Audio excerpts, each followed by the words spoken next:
ప్రార్థన చేస్తున్నప్పుడు కూడా అలవాటు ఏం చేద్దంట, మళ్ళీ అలవాట్లో పడిపోయి ఆ కాసేపు ఏం కాలే తిను ఓ నా ప్రాణముతో ప్రాణమా తినుము తాగుము సుఖీస్ అనే రీతిగా మానవుని చేస్తానంటే ఇక పాపం మీద పట్టుకొని విడిచిపెట్టాలన్నమాట. అందుకని నీ పాపము నిన్ను పట్టుకొని చెప్పేసి కూడా సంఖ్యాకాండంలో రాయబడింది ప్రియమైన దేవుని. కనుక ఆ పాపాన్ని ఎలా ఒప్పుకోవాలంటే ప్రియమైన నీవు నీ మనసును తిన్నగా నిడిపిన మనసు అన్నది ఎట్టకుండా నీ మనసు ఎక్కడ ఉండదు, నీ హృదయము అక్కడ హృదయం ఎక్కడ ఉందన్నమాట, డబ్బు మీద ఉంటుంది అనమాట. హల్లెలూయా. హృదయం ఎలా ఉండదు, మన చెడు ఆలోచన ఉండదు అనమాట. హృదయం ఎలా ఉండదంట, అనేకమైన వ్యర్థమైన వాటి మీద వ్యర్థమైన వాటి ఏంటి మరి దానికి ప్రాధాన్యత ఇస్తున్నమాట ప్రియమైన దేవుని బిడ్డల. కానీ అలా ఉండకూడదు. మరి ఏం చేయాలంటే ప్రియమైన దేవుని బిడ్డరా, చూద్దాం వాక్యంలోకి వెళ్దాం. ఏబు గ్రంథం 14వ అధ్యాయము 16 చదువుకుందాం. ఏబు గ్రంథము 14వ అధ్యాయము 16-17 చదువుకుందాం.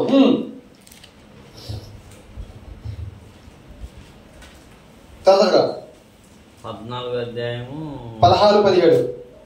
అయితే ఇప్పుడు నీవు నా అడుగుజాడలను లెక్క పెట్టుచున్నావు, నా పాపమును సహింపలేకున్నావు, నా అతిక్రమం సంచిలో ముద్రించున్నావు, నేను చేసిన దోషమును భద్రముగా ఉంచి ఉన్నావు, పర్వతమైన పడిపోయి నాశనం. దేవునామా స్తోత్రం. ప్రియమైన దేవుని బిడ్డలారా, గమనించాలి ఇక్కడ ఈ మానవుడు చేసిన పాపం అంట ఎక్కడున్నది, ఒక సంచిలో ముద్రించి భద్రంగా పరిచి ఉన్నాడు దేవుడు. హల్లెలూయా. ఈ యొక్క చేసిన ఇక పాపాలన్నీ కూడా చాలా మంది అంట కదా, ఏమంట ఎప్పుడో నేను చిన్నప్పుడు చేసిన నాకు గుర్తుందా, నేను ఎప్పుడో నాకు తెలియనప్పుడు అసలు చేసిన పాపం నాకే గుర్తులేదు, కానీ అసలు ఈ పాపం దేవుడి కంటే గుర్తులేదని చెప్పి చాలా మంది ఏంటంట వెర్రవీగుతూ అనేక తప్పు చేస్తూ ఉంటారు ప్రియమైన దేవుని బిడ్డల. కానీ చేసిన పాపాలన్నీ కూడా ఎక్కడట సంచిలో భద్రంగా దాచినమాట. నా అతిక్రమము సంచిలో ముద్రించి ఉన్నావు. సంచి అంటే ఏంటి ప్రియమైన దేవుని బిడ్డల? ఈ సంచి అనగా ప్రియమైన దేవుని చాలా మరి విషయాలు మనం నేర్చుకోబోతున్నాం ప్రియమైన దేవుని బిడ్డల. ఎందుకంటే పోస్ట్ ఆఫీసులో వచ్చినట్లయితే పోస్ట్ ఆఫీసులో మనం పోస్టులో ఎన్ని ఉత్తరాలు తెలుసా? విజయవాడలో బస్సు దిగి మనం తెల్లవారుజామున మరి 5:30 బస్సు ఎక్కుతుంటే అక్కడ ఇటు ప్రాంతానికి ఇటు మోట్లు అటు ఆ ప్రాంతానికి ఆ యొక్క మోటార్ ఇస్తారు అన్నమాట. ఇటు ఖమ్మం వైపు వెళ్ళే బస్సుకి ఖమ్మం వైపు వెళ్తారు, మరి తర్వాత మచిలీపట్నం వెళ్ళే రూట్కి వెళ్ళే ఆ ఉత్తరాలు అడ్డేస్తారు. అలాగనే మరి ఆ మదిరపట్నంకి వెళ్ళే ఉత్తరాలు అడ్డేస్తారు అన్నమాట. అవన్నీ కూడా కట్టగట్టుంటే ప్రియమైన దేవుని బిడ్డల, ఈ రాసిన లెటర్లన్నీ కూడా కట్టగట్టి ఆ యొక్క సంచిలో వేసిన విధంగా మానవుడు చేసిన ప్రతి ఒక్క పాపం కూడా సంచిలోని ముద్రించబడినమాట. మరి ఆ సంచిలో ముద్రించబడిన పాపాలని ఎవరు తీయాలంటే యేసయ్యే తీయాలన్నమాట. హల్లెలూయా. అందుకే భక్తుడు, అయ్యా నీవు నా పాపాలని సంచిలో ముద్రించినావు గనుక నా దోషములను అతిక్రమలు నువ్వు భద్రపరిచావు కాబట్టి నా బాల్యకాల పాపాలని తెలియపరచు, నా యవ్వనకాల పాపాలని తెలియపరచు, నా ప్రస్తుత కాల పాపాలని తెలియపరిచి భక్తుడు ఏబు గారు ఎంతగానో ప్రార్థన చేస్తుండు. ప్రార్థన చేసినప్పుడు దేవుడు ప్రతి ఒక్క విషయాన్ని కూడా తెలియపరచు. దేవుడు నామమున స్తోత్రం. అయితే నా ప్రియ దేవుని బిడ్డలారా, 66వ కీర్తన 18 చదువుకుందాం త్వరగా. 66వ కీర్తన 18 చదువుకుందాం. నా హృదయములో నేను పాపము లక్ష్యము చేసిన ఎడల, నేను పాపమును లక్ష్యము చేసిన ఎడల ప్రభు నా మనవి వినకపోవును. దేవునామా స్తోత్రం. ప్రియమైన దేవుని బిడ్డ చదువునా, నిశ్చయముగా దేవుడు నా మనవి అంగీకరించి ఉన్నాడు. ఆయన నా విజ్ఞాపన ఆలకించి ఉన్నాడు. దేవునామా స్తోత్రం. ప్రియమైన దేవుని బిడ్డ, దేవుడు ప్రార్థన ఆలకించే దేవుడు, దేవుడు ప్రార్థనకి జవాబిచ్చే దేవుడు, దేవుడు విజ్ఞాపన ప్రార్థన ఆలకించే దేవుడు. దేవుడు నా ప్రార్థనని త్రోసివేయలేదు. హల్లెలూయా. ఆయన ప్రార్థనలో తోసివేసే దేవుడు కాదు. మరి ఇక్కడ ఏముందంట, నా హృదయంలో నేను పాపం లక్ష్యమించి చేసినలా ప్రభువు నా మనవి వినకపోను. హృదయంలో పాపం దాచుకుని మనం ఎంత ప్రార్థన చేసినా దానికి జవాబు రాదు. దానికి జవాబు అనేది రాదు. ఎందుకంటే రాదని ప్రేమ దేవుని బిడ్డ, అతిక్రమం దాచిపెట్టేవాడు వర్తెల్లో వాడిని ఒప్పుకొని పెట్టేవాడు కనికరం పొందును. ఆయన కనికరం మన మీద రావాలంటే మనం ఏం చేయాలంట, ఆ అతిక్రమం చేసిన పాపాన్ని మనం ఒప్పుకొని పెట్టమాట. అసలు అతిక్రమ పాపం అంటే ఏంటి? ఆజ్ఞను అతిక్రమించడమే పాపం. పాపం అంటే ఏంటంట? ఆజ్ఞ అతిక్రమిస్తే పాపం. ప్రేమ అతిక్రమ పాపం అంటే ఏంటంటే తెలిసి చేసే పాపం అనమాట. హల్లెలూయా. తెలవకుండా చేసే పాపాలు వేరు, తెలిసి కూడా చేసే పాపాలు మరి ఇవి అనమాట.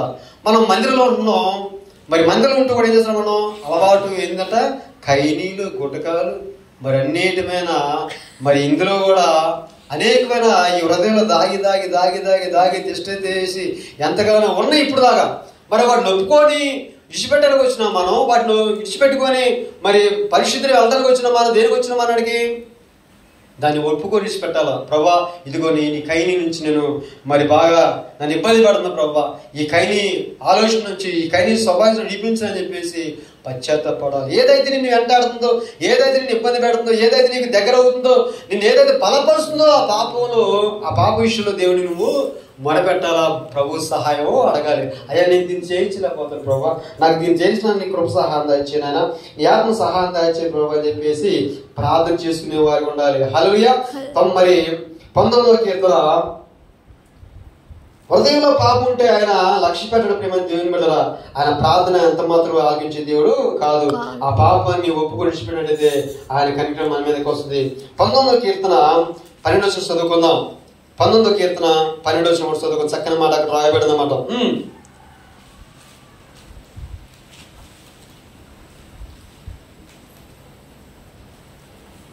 త్వరగా తన పొరపాటు కనుగొనగలవాడెవడు? తన పొరపాటును కనుగొనవాడెవడు? నేను రహస్యంగా చేసిన తప్పులు క్షమించి నన్ను నిర్దోషినిగా తీర్చుము. దేవుడా మా స్తోత్రం. ప్రియమైన దేవుని బిడ్డలారా, దావీదు, ఈ దావీదు యొక్క కీర్తనలో తను రాసుకున్న మాట తెలుసా? నన్ను ఎవరో చూడలేదు కదా, నేను చేసేది ఎవరో చూడలేదు కదా, నాకు చేయటానికి చేస్తున్నప్పుడు నన్ను అధికారం నన్ను అడిగే అధికారం ఎవరికి లేదు అని చెప్పేసి దావీదు విర్రవీగి ఒక సైనికుడు భార్యతో పాపము చేశాడు. ప్రియమైన దేవుని బిడ్డలారా, ఆ సైనికుడు పాపం తన భార్యతో చేసిన పాపం ప్రియమైన దేవుని బిడ్డలారా ఎవరు చూశారంట? దేవుడు చూసినాడు కదా.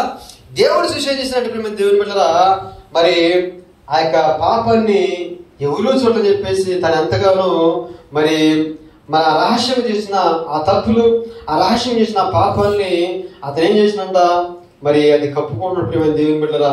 కప్పుకొని దొరగా మరి ఉంటున్నాడు. ఆ ఉంటున్న సమయంలో నాతాను గారు ఏం చేసినంట, నాతాను ప్రవక్త గారు గద్దించినమాట ఉపమానేదిగా. హల్లెలూయా. ఈ నాతాను ప్రవక్త గారు గద్దించినప్పుడు దావీదుగా అప్పుడు బుద్ధి వచ్చిందన్నమాట. హల్లెలూయా. బుద్ధి వచ్చి 50వ కీర్తన అంతా కూడా మరి అతను దిద్దుబాటు చేస్తున్నట్టుగా మనం కీర్తన చూడగలుగుతాం ప్రేమ దేవుని బిడ్డలారా. ఆ 50వ కీర్తన అంతా కూడా మరి దావీదు దిద్దుబాటు చేసుకుంటూ ఆ దిద్దుబాటు మరి చేస్తున్న దాన్ని బట్టి మళ్ళీ తిరిగి తనకి దేవుడు కృపణించినమాట. దేవుడు నామ స్తోత్రం. అయితే నా ప్రేమ దేవుని బిడ్డలా, ఇక్కడ ఏం చేయాలంటే ఆ ప్రేమ దేవుని బిడ్డలా, మరి మనం చేసిన తప్పిదాలు, మనం చేసిన ఆ పాపాలు, మనం చేసిన ఆ దుర్మార్గ పనులన్నీ కూడా మనం ఏం చేయాలంట, ఒప్పుకోవాలన్నమాట ప్రేమ దేవుని బిడ్డలా. అందుకని ఒప్పుకోవాలి. మనం ఏం చేయాలా? ఏబు గ్రంథము 8వ అధ్యాయము 3వ వచనం. ఏబు గ్రంథము 8వ అధ్యాయం 3వ వచనం చదువుకుందాం ఒకసారి. 5 చదువుకుందాం. 5 నుంచి. ఏబు గ్రంథము 8వ అధ్యాయం 5వ వచనం చదువుకుందాం. నువ్వు జాగ్రత్తగా దేవుని వెతికిన ఎడల, సర్వశక్తులకు దేవుని బతిమాడుకునే ఎడల, నీవు పవిత్రుడవై యథార్థవంతుడు అయిన ఎడల నిశ్చయముగా ఆయన నీ యందు శ్రద్ధ చూపి నీ నీతికి తగినట్లుగా నీ నివాస స్థలమును వర్ధిల్ల చేయను. దేవుడు నామ స్తోత్రం. హల్లెలూయా. ప్రియమైన దేవుని బిడ్డలారా, ఏం చేయాలంట? నీవు జాగ్రత్తగా దేవుని వెతకాలి. హల్లెలూయా. జాగ్రత్తగా వెతకాలన్నమాట. జాగ్రత్తగా వెతికితే ఆయన దొరికే దేవుడు అన్నమాట. అజాగ్రత్తగా ఎదిగితే ఆయన దొరికే దేవుడు పొరపాటున కాదు, కానీ నువ్వు జాగ్రత్తగా ఎదిగితే ఆయన దొరుకుతున్నమాట. సర్వశక్తిమైన దేవుడిని నీవు బతిమాడుకొని నీకు దొరికిన ఏ సైతును ముచ్చటించాలి. ప్రభా, నేను చేసింది పాపమేనయ్యా, నేను చేసిన దోషమేనయ్యా, అయ్యా నీకు నాకు నడిచిన పాపమేంటి తెలియపరచయ్యా, ఆ పాపాన్ని ఒప్పుకుంటానయ్యా, ఆ పాపాన్ని తెలియపరచునాయనా అని చెప్పేసి మనం ఏం చేయాలంట, ఆ ఆ పాప విషయంలో పశ్చాత్తాపం పొందాలి. అయ్యా నేను అపవిత్రంగా ఉన్న ప్రభా, నేను దోషిగా ఉన్నానయ్యా, దుర్మార్గంగా ఉన్న ప్రభా అని చెప్పేసి, నేను నన్ను పవిత్రపరుచున్నాయన, ఈ అపవిత్ర జీవితం నడిపించని చెప్పేసి, నన్ను పవిత్రపరచని చెప్పేసి యథార్థమైన హృదయంతో మనం ప్రార్థన చేసుకునే వారికి ఉండాలి. నిత్యముగా నీ యందు శ్రద్ధ చూపి నీ నీతికి తగినట్టుగా నీ నివాస స్థలం ఆయన వర్ధిల్లింపచేయండి. దేవుని నామమునకు స్తోత్రం. మరి ఏం చేయాలంట? ఆయన ఏమైనా చేతగాని దేవుడా? ఆయన చేతగాని దేవుడు ఎంతమంది కాదు. ఆయన నువ్వు వెతకాలన్నమాట. ఎదిగినప్పుడు ఆయన దొరికే దేవుడు. ఆ దొరికిన దేవుడు నీతో మాట్లాడి ఏమన్న మాట తెలుసా? యెషయా గ్రంథము, నీకు దొరికిన యేసయ్య నీతో మాట్లాడుతుండు. ఎవరిని మాట్లాడుతుంట? ఏమని అంటే నీకు ఆయనకు అడ్డుగా ఉన్నాయని చూద్దాం. అక్కడ 59వ అధ్యాయము మొదటి నుంచి చదువుకుందాం. రక్షింపనేకున్నట్టు యెహోవా హస్తం కృష్ణ కాలేదు, విననేరకున్నట్లు ఆయన చెవులు మందం కాలేదు. మీ దోషములు మీకును మీ దేవునికి అడ్డముగా వచ్చును. మీ పాపములు ఆయన ముఖము మీకు మరుగుపరిచిన గనుక ఆయన ఆలకింపకున్నాడు. దేవుని నామమునకు స్తోత్రం. హల్లెలూయా. పాపం అన్నమాట. ఈ పాపాలంట మనుషుడు ఏం చేస్తున్నాడా? మనుషుడు చేసిన పాపాన్ని బట్టి దేవుడు మరి ఎంతగానో దూరైపోయినమాట. దేవుణ్ణి దూరం చేస్తున్నారు. మన ఇశ్రాయేలు ప్రజలు కూడా, మన పితరులైన వారు కూడా తిరుగుబాటు చేసి మరి దేవుడు సమీపించినప్పుడు, దేవుడు మాట్లాడినాక ఆ మెల్లని స్వరం విన్న వారు కూడా ఏం చేసింట? దేవుని తిరుగుబాటు చేసి దేవుడిని దూరం చేస్తున్నప్పుడు మన దేవుని బిడ్డల అంటే ఆయన రక్షించే దేవుడు అన్నమాట. ఆయన భక్షించే దేవుడు ఎంత మాత్రమో కాదు. ప్రియమైన దేవుని బిడ్డ, ఇదిగో నాకు దీన్ని కొయ్యి లేకపోతే నిన్ను చంపేస్తా అని బెదిరిపెట్టే దేవుడు ఎంత మాత్రం కూడా కాదు. ప్రియమైన దేవుని బిడ్డ. హల్లెలూయా. హల్లెలూయా. మరి ఆయన బలి కోరే దేవుడు కాదు అంటాడు కదా దావీదు భక్తుడు. అయ్యా నువ్వు బలి కోరినట్టు నువ్వు నేను ఇస్తా అని చెప్పి మాట్లాడతావు. నువ్వు బలి కోరే కాదు కదా. ఇదిగో నీ విరిగి నలిగిన హృదయాన్ని అడుగుతున్నా కూడా నాయన అట్టి హృదయాన్ని నాకు ఆలోచించేమాకని చెప్పేసి 50వ కీర్తనలో దావీదు ఎంతగానో పశ్చాత్తాపాన్ని ప్రార్థన చేస్తామట. అయితే నా ప్రియమైన దేవుడు ఇక్కడ ప్రభు చెబుతామంటే, రక్షింపకున్నట్టు యెహోవాతో కృష కాలేదు, వినేరకున్న చెవులు మందం కాలేదు. ఆయన చెవులు మందం కాలేదు కనుక మీ దోషము మీకును మీ దేవునికి అడ్డుగా వచ్చును. హల్లెలూయా. నా దోషం ఏంటో ప్రభు తెలియపరచు, నా పాపం ఏంటో ప్రభు తెలియపరచు చెప్పేసి పశ్చాత్తాపం కలిగి, తీర్మానం కలిగి, మౌనం కలిగి, ఎవరితో మాట్లాడకుండా మరి అన్నపాలను కూడా మానేసి నువ్వు నాతో మాట్లాడితేనే సరే. పిల్లగాడు ఏం చేద్దాం తెలుసా? బడి పై పిల్లగాడు, నువ్వు నాకు డబ్బులు ఇస్తేనా, నువ్వు నాకు డబ్బులు ఇస్తేనే బాధ, లేకపోతే బాధ వేరే తెలియదా? స్కూల్కి వెళ్ళి పిల్లగాడు మరి నువ్వేం చేద్దాం? వాడి ఇంటికాడ ఉంచుకుంటావా? ఉంచుకో. వాడికి ఎంతో కొంత ఏదో విధంగా ఒక 5 రూపాయలు సరే ఇచ్చి పంపుది. ఎందుకు? నేర్చుకోవాలి కాబట్టి. స్కూల్లో ఒకరోజు పాఠం అర్థం కాదనుకో వాడికి మళ్ళీ బ్రేక్ అయిపోతుంది అన్నమాట. అందుకని ఏం చేద్దాంట, వాడిని ఏ విధంగా సరే వాడు అడిగిందని ఇచ్చి మనం ఏం చేద్దాంట స్కూల్ పంపుతాం. అంతే ఇదిగా ప్రభు కూడా చెబుతున్నమాట, మీకును నాకు పాపాలు అంటున్నాయా, ఆ పాపాన్ని ఒప్పుకొని చెప్పేసి ప్రభు మాట్లాడుతున్నమాట. మీ పాపములు ఆయన ముఖమునకు మరుగుపరిచెను కనుక ఆయన ఆలకింపుకున్నాడు. మరుగైపోయిన పాపం మరుగు చేసింది ఆయన సమీపంగా ఉన్నదిగో నా మొరపెట్టు నేను నీకు ఉత్తరం అని చెప్పి మాట్లాడదన్నమాట. హల్లెలూయా. ఆయన మొరపెట్టే వారికి సమీపంగా ఉన్నాడు. ఆ సమీపంగా దేవుడు మనం ఏం చేయాలంట? వెతకాల. వెతికిన దేవుని పట్టుకొని ఏం చేయాలంట? నా పాపం ఏంటి ప్రభు అని చెబుతున్నా కదా ఆయన. ఇదిగో అడ్డుగా వచ్చిన పాపని తెలియపరచని చెప్పేసి ప్రభువుకు మొరపెట్టేవారు ఉండాలి. చదువునానా 3వ వచనం. మీ చేతులు రక్తము చేతను, మీ చేతులు రక్తము చేతను, మీ వేళ్ళు దోషము చేతను, మీ వేళ్ళు దోషము చేతను అపవిత్రపరచబడి ఉన్నవి. మీ పెదవులు అబద్ధమాడుచున్నవి. మీ నాలుక కీడును బట్టి మాట్లాడుచున్నవి. దేవుని నామమునకు స్తోత్రం. ప్రియమైన దేవుని బిడ్డలారా, ఏదంట? చేతులంట రక్తం చేత నిండినమాట. రక్తం అంటే ఏంటి? నువ్వు ఎవరు కోసిని కాదా? అయ్యో నేను ఎప్పుడు కోసాయి గారు, నేను ఎప్పుడు కోస్తే నా చేతులు రక్తం మాత్రం కనుకున్నావా? కాదు. హల్లెలూయా. ప్రియమైన దేవుని బిడ్డలారా, పాపం అనేది ఎర్రగా ఉందన్నమాట. హల్లెలూయా. ఈ పాపం అనేది ఏం చేస్తుందా? ఈ పాపాన్ని జాగ్రత్తగా ఒప్పుకునే వారికి ఉండాలి. అందుకని మీ చేతులు రక్తం చేతును, మీ వేలు దోషం చేతును అపవిత్రపరచబడినవి. చేతులతో చేసిన పాపాన్ని ఒప్పుకోవాలన్నమాట, వేలతో చేసిన పాపాన్ని ఒప్పుకోవాలన్నమాట. చేతులు ఎన్ని చేసిన పాపాలు తమ్ముడు ఎలా మాకు? చేతులు ఎన్ని పాపాలు చేసి సుమారుగా?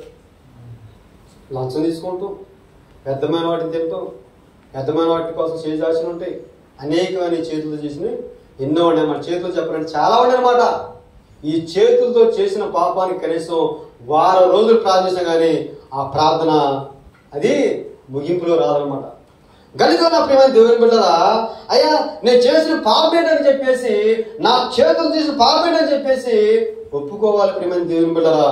అయితే ఇంకో విషయం అంట, మరి మీ పెదవులు అబద్ధములు ఆడుతున్నవి, మీ నాలుక కీడుని బట్టి మాట్లాడు. ఇంత చెబుతారు వీళ్ళకి ఏం పని లేదు, బాట లేదు, లేకపోతే దేవుడు దేవుడు దేవుడు దేవుడు దేవుడు అన్నా అసలు అంటే రమ్మని నాకు కనబడతాను. తాగుబోతుడు అని తెలుసు, తాగుబోతుడు ఫుల్ తాగి ఎగరా దేవుడు అక్కడ దేవుడు ఫుల్ తాగొచ్చి హృదయమే చేసి తాగుబోతుడు ఎవరు తెలుసా?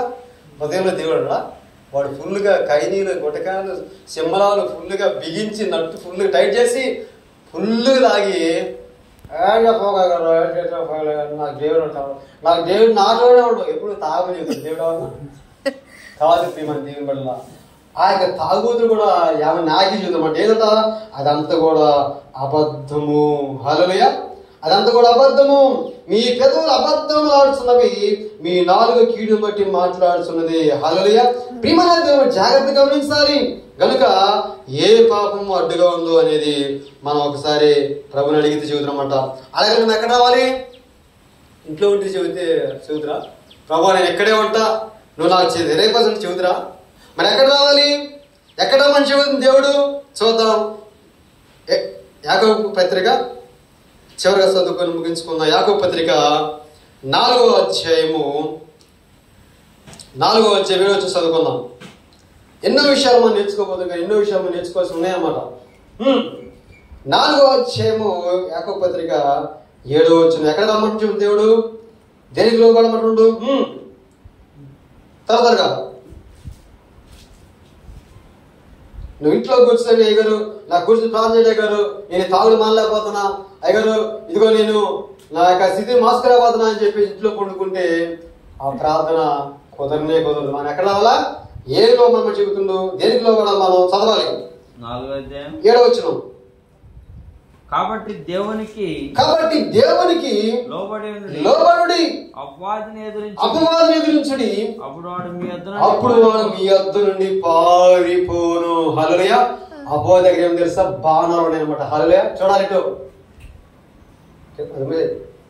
మాకెళ్ళి చూడండి. అపవాది దగ్గర ఏమండి? బాణాలు ఉన్నాయి. ఏ బాణం అది?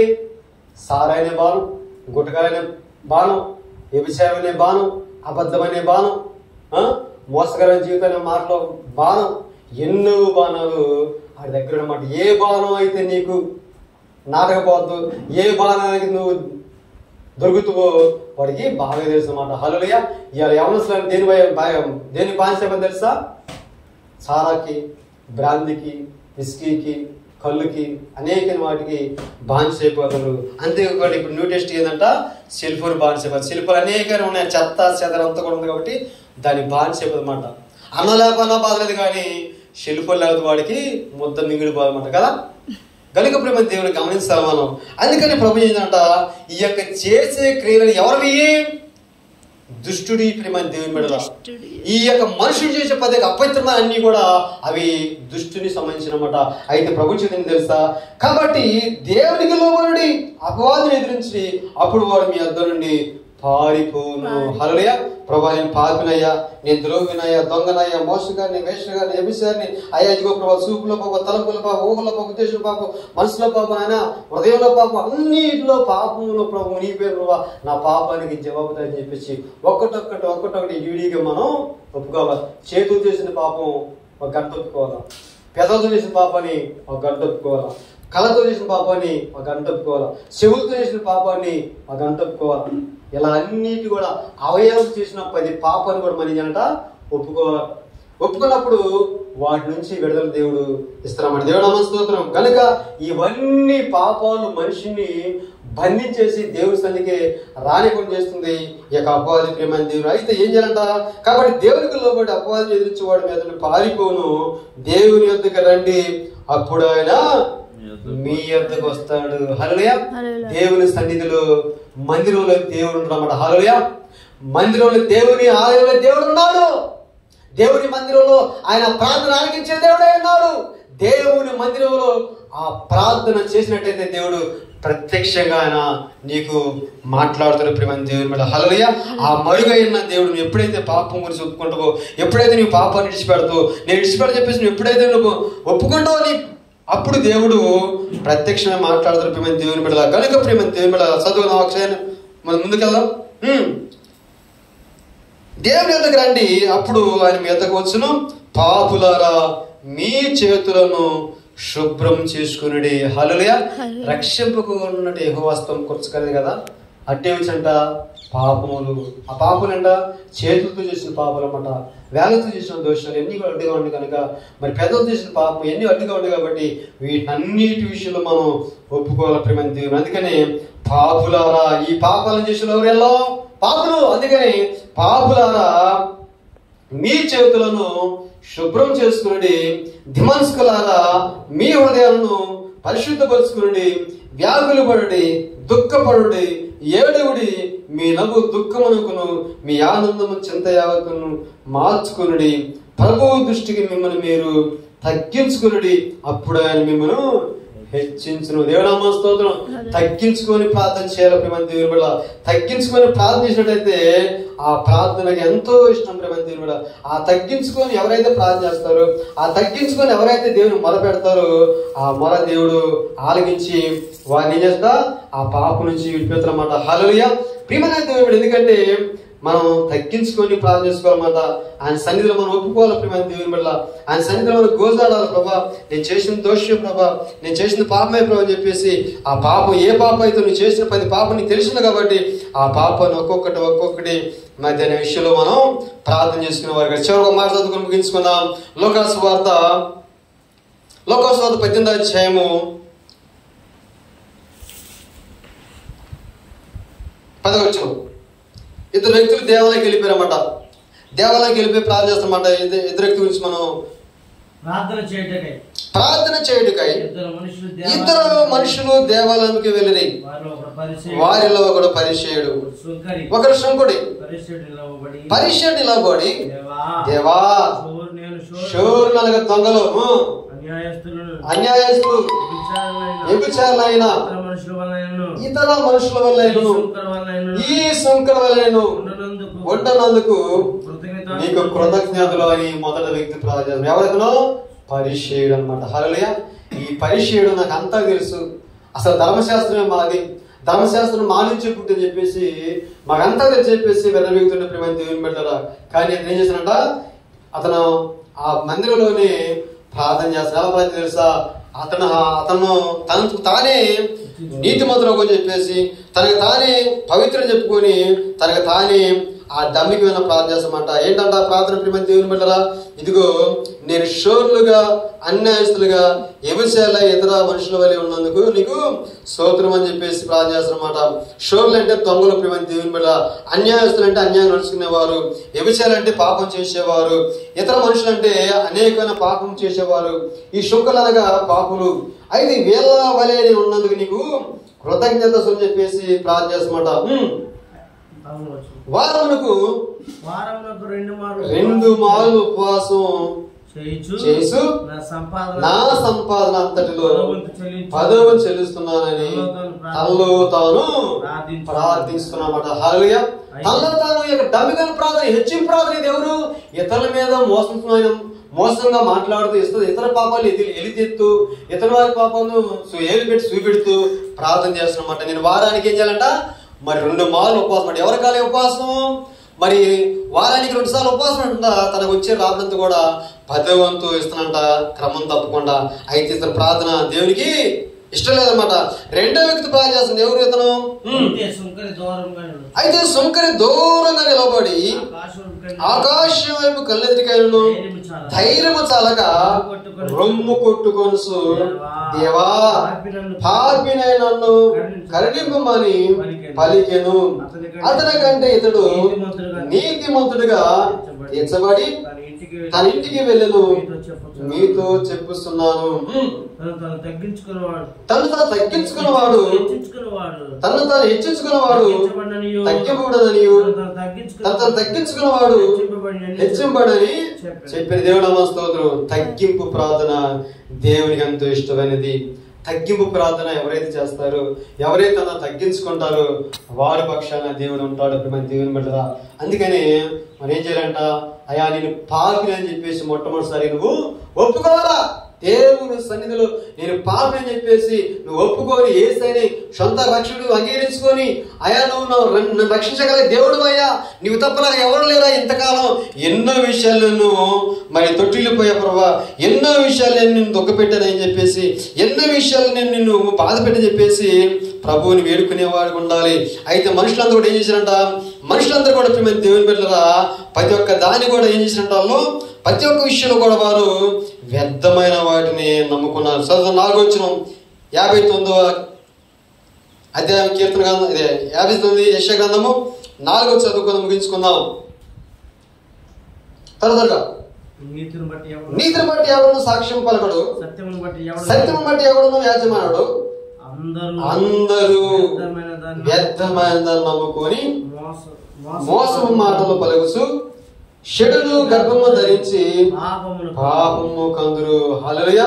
ప్రియమైన దేవుని వల్ల ఈ పాపం అనేది మనుషుని ప్రతి ఒక్కడు కూడా ఏం చేస్తుంట, అది గర్భం ధరించింది అనమాట. హల్లెలూయా.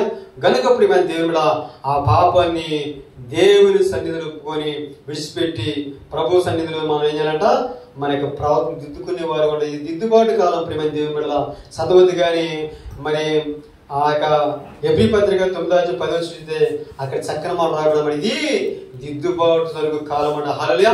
ఇది మీకు అనుకూల సమయం ప్రియమైన దేవుడా. ఈ అనుకూల సమయంలో మనం దేవుడి సమయాన్ని బట్టి మనం దిద్దుకొని పరిశుద్ధులు ప్రభు పాద సన్నిధిలో మనం ఆ యొక్క పాదాలు పట్టుకొని ప్రతిష్ఠ కూడా మనం గోజాడుకొని, ప్రభా నా దోషాలు ఎన్నో తెలియపరిచాయా, నా పాపాలను తెలియపరిచాయా, ఆ ఎంతకాలం వ్యర్థమైన వాటిని నేను అయా నమ్ముకొని వ్యర్థంగా నేను అయా ఆరాధించి ప్రభా నేను దేవులను ఆరాధించి చెప్పేసి ఆ వ్యర్థమైన వాటి గురించి కూడా మనం ఏం చేయాలంట, ఒప్పుకోవాలా. ఏం తిన్నవో అది ఒప్పుకోవాలా, ఏం తాగిన ఒప్పుకోవాలా. శరీరాశ, నేత్రాశ, జీవడం ఇవి తండ్రి వల్ల పుట్టివి కావు. కనుక శరీరంతో పాపాలు ఒప్పుకోవాలి, మరి నేత్రాశ సూచన సినిమాలు ఒప్పుకోవాలి. తర్వాత జీవడము కడుపేదని చెప్పేసి ఆ కడుపు ఏవైతే అర్థమైన తినవో వాటిని అన్నింటి కూడా ఒప్పుకోవాలి. అందుకని అతిక్రమాలు దాచిపెట్టేవాడు వర్ధిల్లుడు, వాడిని ఒప్పుకొని విడిచిపెట్టేవాడు కనికరం పొందును. మొదటి మాట చదువుకొని ముగించుకుందాం. యెషయా గ్రంథము 43:24 చదువుకొని ముగించుకుందాం. చివరి మాటగా